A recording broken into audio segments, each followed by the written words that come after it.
Hi hello नमस्ते केन्ता अछ समस्ते आशा करमे भले थिबो आरो आजिर गोटे आजिर वीडियो हला तकमा कॉफी चाष उपरे तो आमे एटा आम प्रोजेक्ट रिटर्न करथिनु आरो देखा पे कॉफी चाष जेना काणी गुमारे करा जाउचे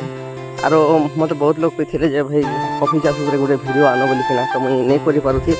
आज रिटर्न करथिनु आरो देखा पे ने तो भाबली वीडियो गोटे बनाले भल हवा बोली किना देखि पारुथिबो केते एरिया लोकन तो चलो देखमा एटा केते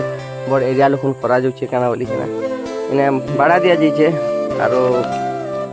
इटा केते एकड़ करा जाउचे हेटा तो मोर भी हेती आइडिया नहीं ना बाकी खूब बड़ एरिया लोक करा जाइए इटा देखु जे देखि पारुथि इटा केनता गछ मन भल हिचे आउ आमे इटा आइथिनु तो देखनु आरो हेते लागि वीडियो गोटे बना सबेनु आरो देखि पारुथि केनता आर कलाहांडी आर केन केन जगह रे कॉफी चाष करा जाइए के जदी जानि छ बोले कमेंट करि जणाबो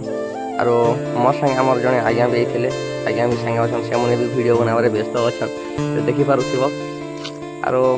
जणाबो के देखि थिलो आगरो एई यार के आर जेन मने नै आसी बोले आसो बुली कर जो देखि पारथिबो बहुत भल जिनिस है ता मने एंता जिनिस मने तो आम कलाहांडी रे बहुत रेयर होजे तो देखो आर जदी वीडियो भल लागला बोले लाइक कमेंट करबो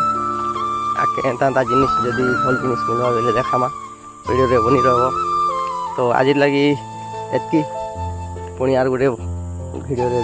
देखा हमा तो धन्यवाद।